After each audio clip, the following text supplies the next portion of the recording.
মসুর ডালটা ভালো করে এদিকে বেটে নেব। এদিকে বাটা হয়ে গেছে। তারপর এদিকে পেঁয়াজ কুচি করে রাখা আছে,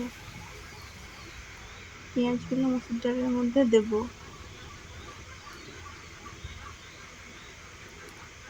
তারপর এদিকে আলু আছে, এই সবজি করবো মসুর ডাল।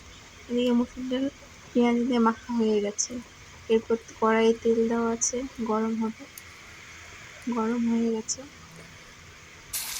এবার একটা একটা করে কড়াইয়ে দেবো, একটা একটা করে দিচ্ছি।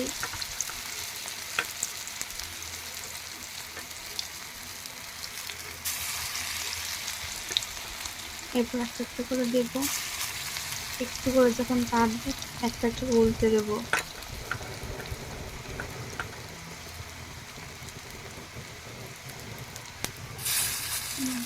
দেওয়া হয়ে গেছে।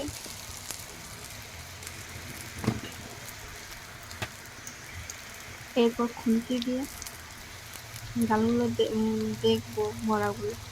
হ্যাঁ, এবার লাল হয়ে গেছে, একটা একটা করে উল্টে দেবো, একটা একটা করে উল্টে দিচ্ছি।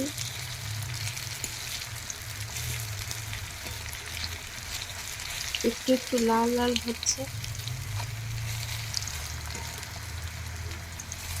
এবার ভালো করে লাল লাল যখন হবে আরেকবার উল্টানো হবে।